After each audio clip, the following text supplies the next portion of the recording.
Abra comigo a palavra do Senhor. No Evangelho segundo escreveu João, capítulo de número 2. Vamos fazer a leitura do versículo 13 até o versículo de número 22. O Evangelho segundo escreveu João, capítulo 2, versículo 13 até o versículo 22. Amém? Todos encontraram? Diz assim a palavra do Senhor. E estava próxima a Páscoa dos judeus, e Jesus subiu a Jerusalém, e achou no templo os que vendiam bois, e ovelhas, e pombos, e os cambistas assentados. E tendo feito um açoite de cordões, lançou todos fora do templo, também os bois e ovelhas, e espalhou o dinheiro dos cambistas, e derrubou mesas. E disse aos que vendiam pombos: tirai estes, e não façais da casa de meu pai casa de venda. E os seus discípulos lembraram-se do que está escrito: o zelo da tua casa me devorou. Responderam, pois, os judeus e disseram-lhe: que sinal nos mostras para fazeres isto? Jesus respondeu e disse-lhes: destruí este templo, e em 3 dias o levantarei. Disseram, pois, os judeus: em 46 anos foi edificado este templo, e tu levantarás em 3 dias? Mas ele falava do templo do seu corpo. Quando, pois, ressuscitou dentre os mortos, os seus discípulos lembraram-se de que ele lhes dissera isso, e creram na Escritura e na palavra que Jesus tinha dito. Amém, irmãos? Vamos orar? Senhor meu Deus, amado, eterno e todo-poderoso, nós acabamos, Senhor, de fazer a leitura da Tua palavra. Palavra essa, meu Deus, que é viva, que é eficaz, que é mais afiada, meu Pai, que uma espada de 2 gumes, que penetra até a divisão entre a alma e o espírito. Meu Deus, em nome de Jesus, fala conosco através da Tua palavra nessa manhã. Não aquilo que nós queremos ouvir, mas aquilo que é o Teu desejo e a Tua vontade para as nossas vidas. Mantenha as portas e as janelas dos céus abertas sobre este lugar. Fica conosco, meu Cristo. É a Tua casa, é a Tua casa. Então, meu Pai, seja feita a Tua vontade, Senhor. Que eu diminua, Senhor, mas que o Senhor, a Tua graça, a Tua glória cresçam e resplandeçam nesta manhã. É o que eu lhe peço e te agradeço, em nome de Jesus. Amém, irmãos? A igreja pode tomar o seu assento, em nome de Jesus. Você que está em casa também, fique à vontade. Vamos à palavra do Senhor. Meus irmãos, nós vemos um momento em que Jesus é duro, e nós raramente conseguimos olhar para Jesus, né, e enxergar alguma dureza, não porque Jesus nunca foi duro, mas por conta das nossas expectativas e perspectivas que nós lançamos sobre o nosso Senhor.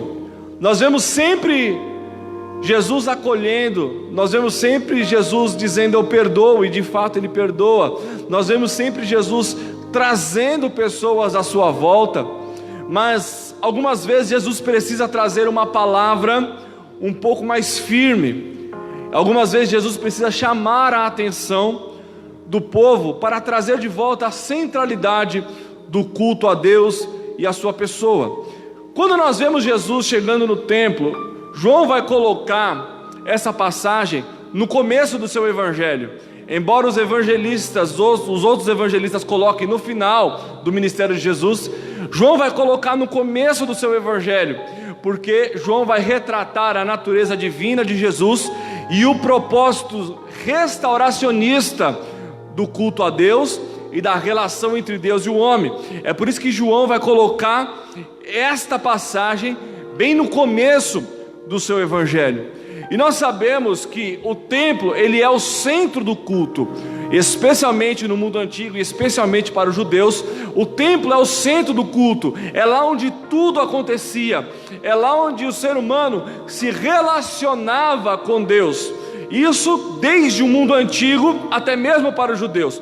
Quando nós vemos a confusão na Torre de Babel, O que é que eles estão construindo na Torre de Babel? É um templo chamado zigurate, onde eles acreditavam que era uma espécie de pirâmide com uma parte plana em cima, e quando eles construíssem esse templo, a divindade se manifestaria ali, e eles diriam: nós fizemos algo grandioso. E aí a Bíblia nos diz que Deus desce e confunde a língua dos homens, ou seja, eles estavam construindo a Torre de Babel, ela era um templo. Então o templo, para todos naquele lugar, para todos naquela região, para todos no mundo antigo, era o centro do relacionamento entre o homem e Deus. Então quando nós estamos falando de templo, nós estamos falando de onde a minha ligação com Deus acontece. Guarde isso: o templo é o lugar onde a minha ligação e o meu relacionamento com Deus, ele se estabelece.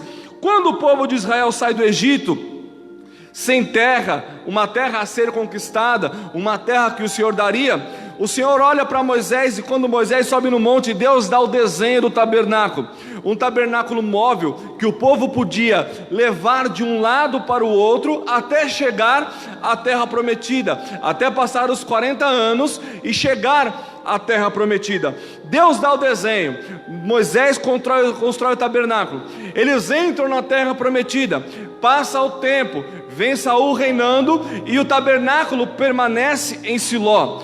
Quando Davi assume o reino, Davi coloca no seu coração: eu tenho morado num grande castelo, porque ele havia conquistado Jerusalém. Eu tenho morado num grande castelo, porém o meu Deus tem habitado numa tenda. Eu vou pegar o dinheiro que eu ganhei com as minhas batalhas, e eu vou construir um templo para o meu Deus. O Senhor, porém, olha para Davi e fala: Davi, você é um homem de guerra, eu te chamei para lutar, então tem sangue nas tuas mãos, porém o teu filho Salomão, este me edificará uma casa para que eu possa habitar. Quando Salomão assume o reinado, a primeira coisa que ele faz é pegar a planta do templo, pegar as ofertas, até mesmo de Irão, que era fenício, e pegar ali toda aquela madeira, todo aquele dinheiro, todo aquele ouro, e edificar o templo a Deus. Quando Salomão edifica o templo, e ele está inaugurando este templo, aí ele vai dar o sentido. Em 1 Reis capítulo 8, em versículo 11, a Bíblia vai dizer que a glória de Deus encheu a casa, ao ponto que os sacerdotes não podiam ficar de pé, e não podiam permanecer dentro do templo servindo. Ou seja, o templo é onde Deus se manifesta, o templo é onde Deus se manifesta, é onde a glória dele desce sobre as nossas vidas, é onde ele se revela a nós, ele mostra quem ele é onde ele mostra o que ele veio fazer em nossas vidas. Quando nós olhamos ainda em 1 Reis capítulo 8, mas lá no versículo 29 e 30, Salomão vai dizer: Senhor, quando o teu servo orar nessa casa, e quando os gentios vierem de várias partes e orarem nessa casa, ó Deus, atende a oração do teu povo. Ou seja, o templo é onde Deus se revela e se manifesta, e é onde Deus ouve a oração do seu povo. Quando nós olhamos isso, nós entendemos o significado do templo para o judeu. Quando o judeu ia para o templo, ele estava dizendo: eu estou indo me relacionar com meu Deus, eu estou indo prestar um culto, prestar uma adoração, e o meu Deus, ele vai responder o meu clamor, perdoar os meus pecados, ele vai manifestar a glória dele na minha vida. Esse templo que Salomão construiu, quando Nabucodonosor ele invade Jerusalém, esse templo é saqueado nas duas entradas. Esse templo é saqueado, o ouro é levado, as portas do templo da cidade e da cidade também são queimadas. O templo fica totalmente destruído. Agora você imagina um povo que tem o orgulho do templo. O templo é o lugar que se relaciona. Ele não pode mais estar em Jerusalém, não pode mais habitar ali, é levado para uma terra estranha, e o templo, que é o centro do relacionamento entre ele e Deus, está destruído. Porém a Bíblia nos diz, a história vai nos contar, que quando Deus liberta os judeus da Babilônia, Deus dá a Esdras, e Esdras tem a incumbência de restaurar este templo. Esdras tem a incumbência de restaurar este templo. Este mesmo templo que Esdras restaurou num formato mais simples, mais humilde, é o templo que, quando Herodes está reinando, para os irmãos entenderem, quando eles voltam da Babilônia, quem está governando são os medos e os persas. Depois dos medos e dos persas, levanta-se Alexandre o Grande, que era um macedônio do norte, mas que havia se apropriado da cultura grega e estabelecido a cultura grega sobre toda aquela região.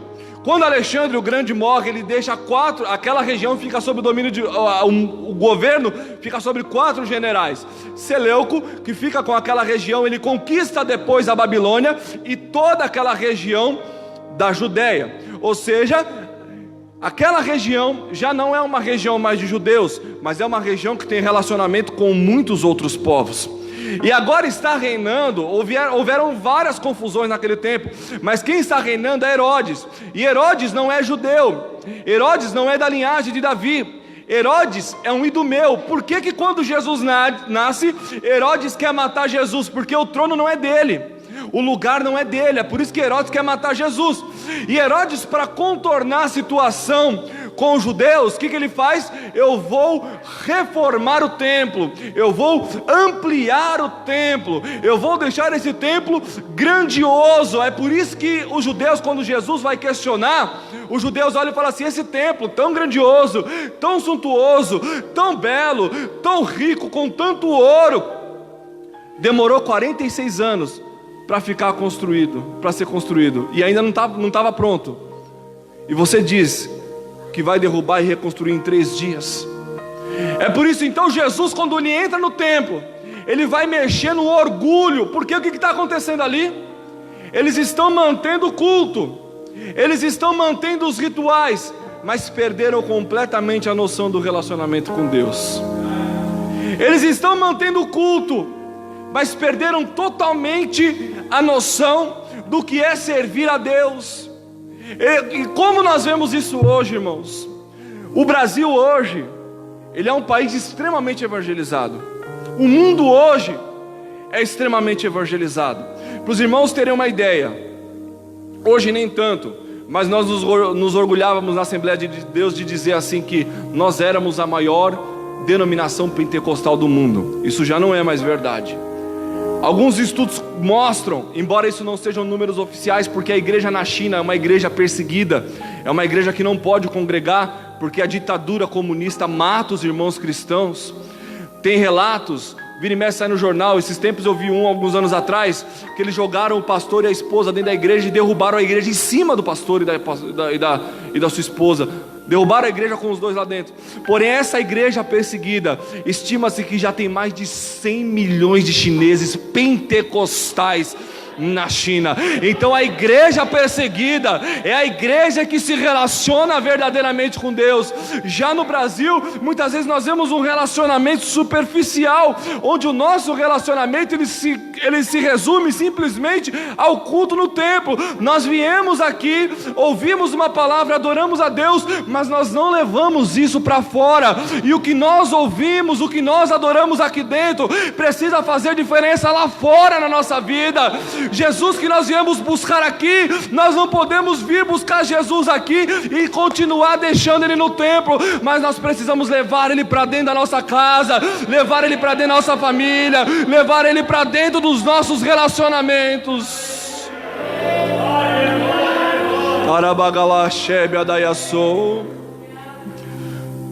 Hoje nós temos, irmãos, Bíblias a rodo. Eu confesso que eu nem sei quantas eu tenho em casa. Eu tenho algumas.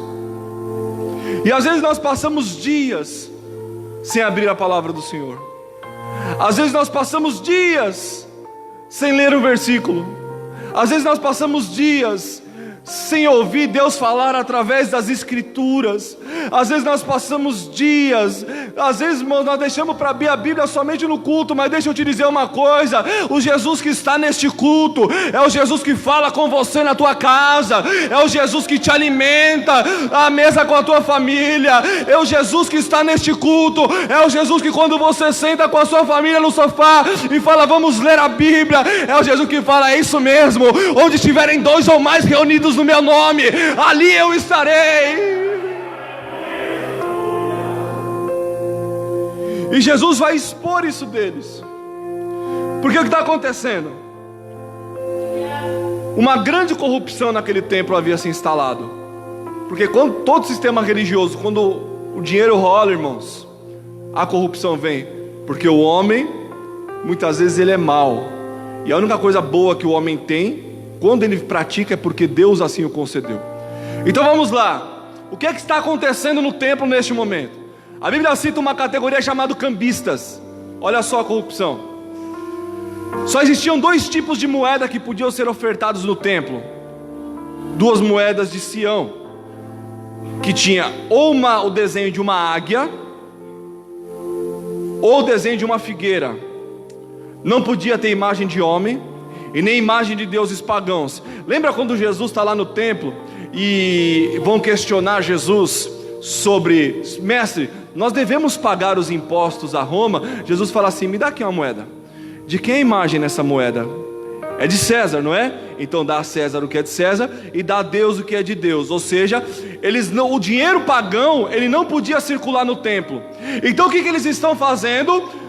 Judeus se espalharam pelo mundo com os cativeiros, com as dispersões. E quando chegava a Páscoa, era judeu de todos os lugares indo lá adorar. Aí o que ele fazia? Eu estou com o dinheiro aqui, eu troco o meu dinheiro para ofertar lá no templo. Eu não tenho dinheiro sionista, eu não tenho dinheiro judeu, eu deixo simplesmente para me preocupar com isso no templo. Quando chegar lá no templo, eu troco com o cambista, eu pego o dinheiro dele, eu dou o meu dinheiro pagão, que eu estou aqui morando numa terra pagã, e pego com ele. Quando eles observam isso, eles falam assim, nós vamos cobrar um pouquinho a mais. Ou seja, eles cobravam mais para trocar esse dinheiro. Agora o ponto mais grave de todos: todo judeu ele deveria na Páscoa levar um sacrifício até o templo. Quando ele chegava com esse sacrifício até o templo, com esse animal para ser sacrificado, para substituir os pecados dele, em gratidão a Deus, o sacerdote tinha que analisar esse animal, ver se esse animal estava de acordo, se era um animal perfeito, não podia ter mancha e não podia ter defeito. E quando eles chegavam lá, o sacerdote responsável olhava e falava assim, arrumava mancha onde não tinha e defeito onde não tinha. Para quê? Para rejeitar este animal. Quando este animal é rejeitado, ele fala, vai lá no pátio dos gentios, guarda essa expressão, pátio dos gentios. Vai no pátio dos gentios e compra lá um animal para vir sacrificar. Então o que ele está fazendo? Eu levo o meu animal, só que ele não aceita o meu animal, ele quer ganhar dinheiro. Então ele me faz comprar um animal lá, para que eu possa sacrificar a Deus. Agora olha só, qual que é o sentido de você cuidar de um animal que ele fazia? Imagine você, quem aqui tem bichinho sabe do que eu estou falando. Você cuida de um bichinho, ele vira como se fosse da família, não é? Você fica com dó, você olha para aquele cachorrinho, você olha para aquele gatinho. Agora você imagina um judeu, ele cuidava do seu cordeiro, especialmente do cordeiro, o ano inteiro, e esperando chegar a Páscoa para ir para Jerusalém. E todas as vezes que ele olhava para aquele cordeiro, ele sabia, este cordeiro morrerá, o sangue será derramado por conta dos meus pecados. Isso produzia um senso de arrependimento anual, ou seja, o culto era o ano inteiro, porque ele está olhando para aquele cordeiro e sabendo que aquele cordeiro vai morrer por causa do pecado dele. Algum sangue será derramado por causa do seu pecado. Então aquilo trazia um relacionamento direto com Deus. Quando eles fazem isso, o que eles falam? Eu não vou mais cuidar de um cordeiro o ano inteiro. Quando chegar lá no templo, eu compro um cordeiro novo, eu compro um par de pombinha-rola, eu compro um boi, sacrifico lá na hora. Quando Deus está dizendo, o culto, ele não é só no templo, o culto é a vida inteira, o culto é todos os dias. Quando nós olhamos para a nossa vida, nós precisamos olhar para o Cordeiro de Deus, que derramou o seu sangue por cada um de nós.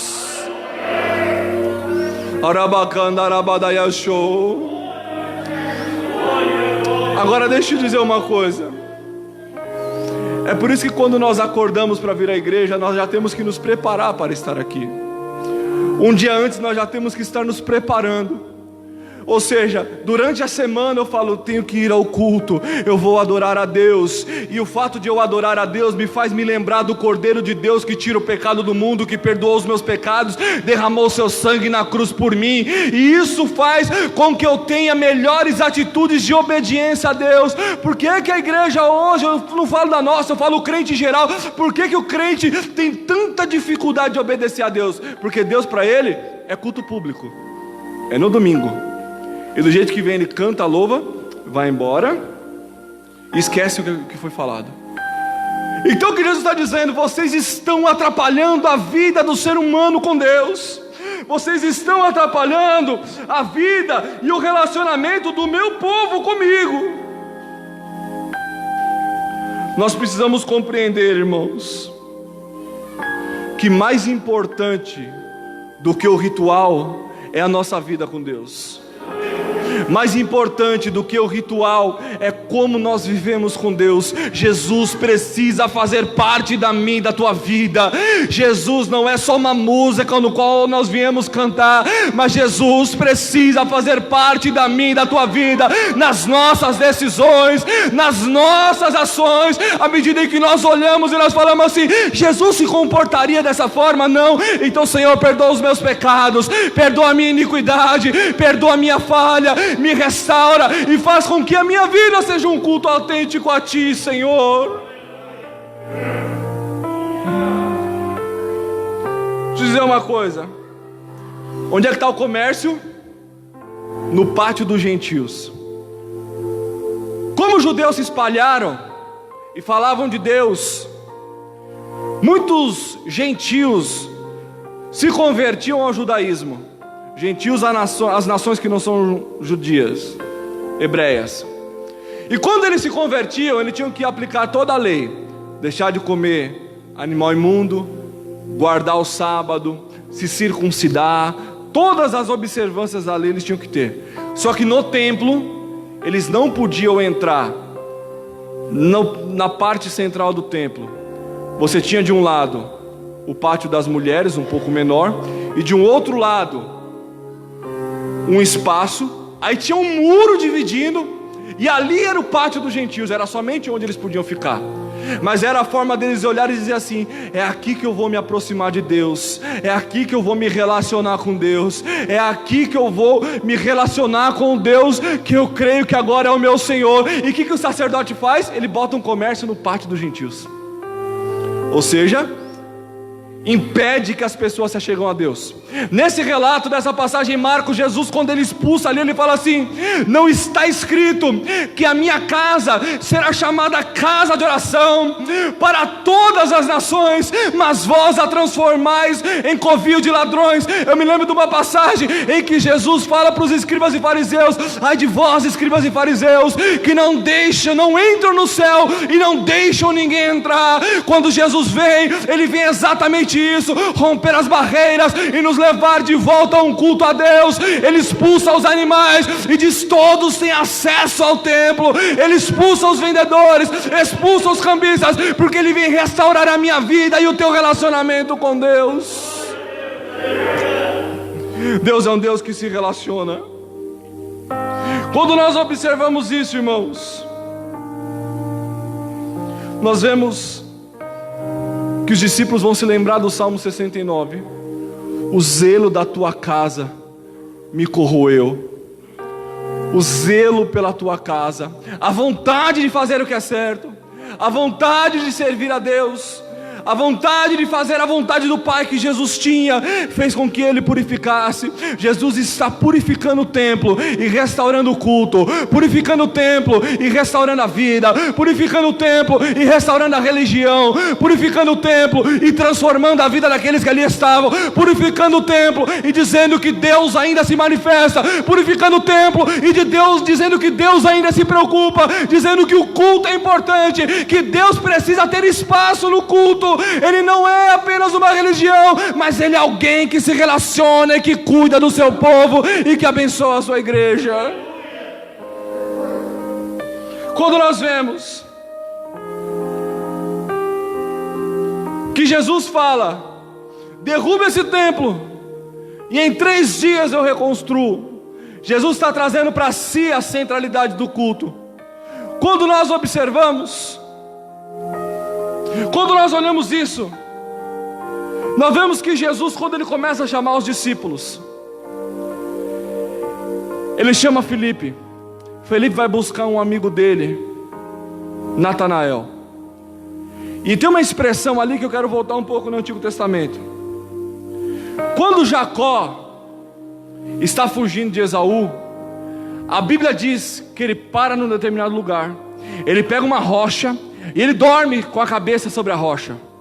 Ele descansa a sua cabeça sobre a rocha. E quando ele descansa ali, quando ele está dormindo, ele tem um sonho. E quando ele tem um sonho, a Bíblia diz que ele vê uma escada ligada no céu e ligada na terra. E ele vê anjo subindo e anjo descendo. Quando ele observa isso, ele fala: este lugar não é outro lugar senão a casa de Deus. Ele chama aquele lugar Betel. Quando Jesus vem à terra e ele traz os primeiros discípulos, Filipe olha para Natanael e fala assim: nós achamos o Messias, ele é de Nazaré. Natanael olha e fala assim: pode vir alguma coisa boa de Nazaré? Filipe olha para ele e fala assim: vem ver. Quando ele chega diante de Jesus, Jesus fala assim: eis aí o judeu perfeito, em quem não há dolo e em quem não há falha, em quem não há defeito. Aí Natanael fica meio, olha para ele, e Jesus fala assim: Natanael, antes que Filipe te chamasse, eu te vi quando estava debaixo da figueira. Natanael já se emociona e diz assim: mestre, vejo que tu és o Cristo, o Filho do Deus vivo. Jesus olha para Natanael, porque a revelação nunca acaba ali mesmo, e vai dizer: Natanael, se você vir após mim, eu vou ligar uma escada no céu e uma escada na terra, e você vai ver anjo subindo e anjo descendo. Natanael, você vai compreender que eu sou o templo, eu sou a casa de Deus. É por isso que Jesus disse: destrói esse templo e eu construo no meu corpo um novo local de adoração, uma nova forma de vivência com Deus e com o meu povo.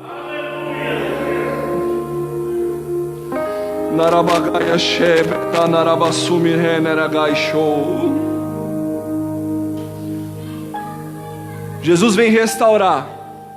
Deixa eu dizer uma coisa: Deus sempre vai tratar primeiro numa restauração. Em 2 Crônicas, quando Ezequias começa a reinar, ele tira os altares do templo, os altares pagãos, restaura o templo, purifica o templo e celebra a Páscoa. Quando Josias começa a reinar, o povo já tinha se corrompido de novo. Ele tira os altares do templo, restaura o templo e celebra a Páscoa. Quando Esdras vai restaurar o templo, voltando da Babilônia, Esdras restaura o templo antes de Neemias restaurar os muros da cidade. Você sabe qual que é o problema? Que tem muitas vezes pessoas que ficam frustradas porque elas querem restaurar o muro antes de restaurar o templo. Ela quer a beleza e a segurança da vida antes de restaurar o seu relacionamento com Deus. Primeiro Deus restaura o nosso culto e restaura a nossa vida, depois Ele trabalha nas demais áreas. É isso que Esdras e Neemias vêm nos ensinar.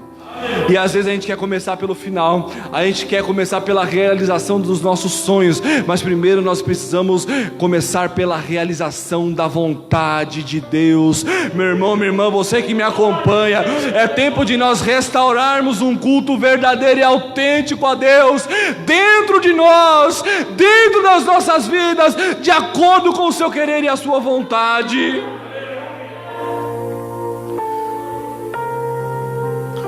Quando Esdras está restaurando o templo, Ageu, lá em capítulo 2 de Ageu, a Bíblia vai dizer que Deus chama a atenção do povo, porque Deus percebeu que o povo estava meio triste. Deus chama a atenção do povo e fala assim: quem aí se lembra da glória do último templo, da grandeza e da suntuosidade do último templo? Por quê? Porque o primeiro templo de Salomão, rico em ouro, rico em prata, rico em bronze, transbordava em riqueza e luxo. Aí Deus vai responder lá no versículo 8 e versículo 9. Deixa eu falar para vocês. Vocês estão preocupados com o ouro e com a prata do templo. Meu é o ouro e minha é a prata, diz o Senhor dos Exércitos. E a glória dessa última casa será maior que a da primeira. Porque o que Deus está preocupado não é com a estética, mas é com uma manifestação dele no templo. Deus não está preocupado com ouro, Deus não está preocupado com prata, porque o ouro e a prata é dele. E o que ele se preocupa é que tenham corações abertos, quebrantados, para que ele possa se revelar, para que ele possa se manifestar no templo.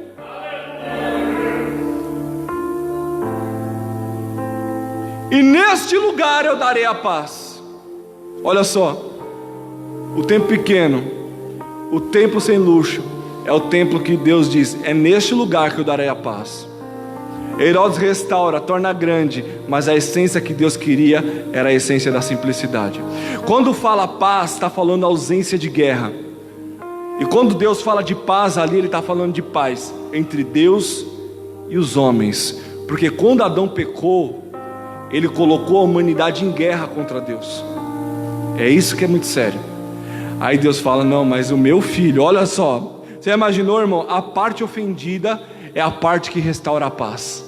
Não é a parte que se vinga. A parte ofendida é a parte que restaura a paz. O homem ofendeu a Deus, ele fala assim: mas é neste lugar que eu estabelecerei a minha paz com todas as nações. Jesus vem e diz: ó, destrói esse templo que eu restauro, destrói esse templo, porque é chegado um tempo de paz, é no templo. Olha só, Jesus é o templo.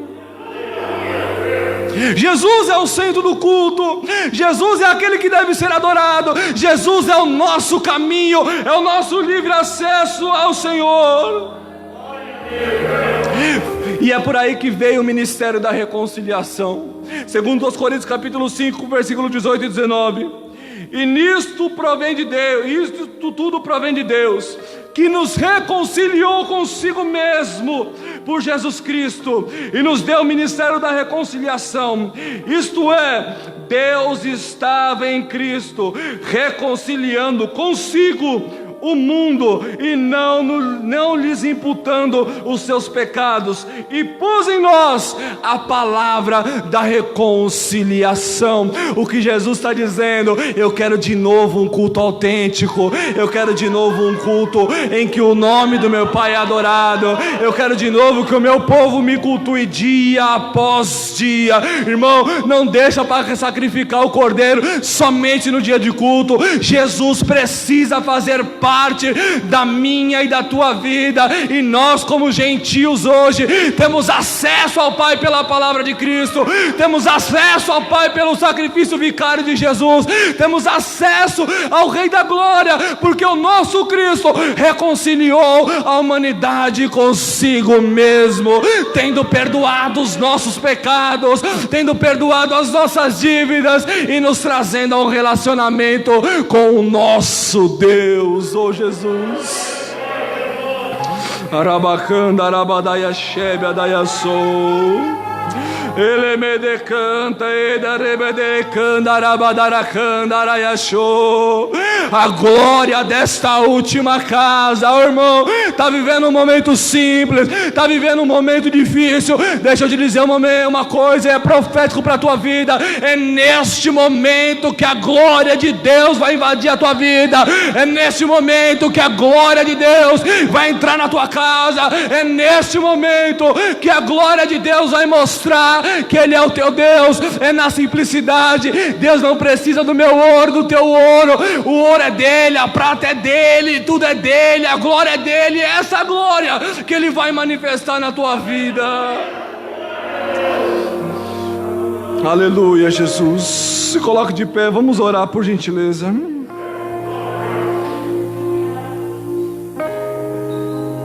Ele restaura e Ele nos reconcilia consigo mesmo. Quantas vezes os sacerdotes ali impedindo o povo de cultuar. Guarde isso ao teu coração, irmãos. A preparação do cordeiro é anual. Todas as vezes que nós olhamos para o Cordeiro, nós nos lembramos de que alguém morreu por causa dos nossos pecados. Deixa eu dizer uma coisa: tem gente que acha que Jesus morreu por causa de Roma.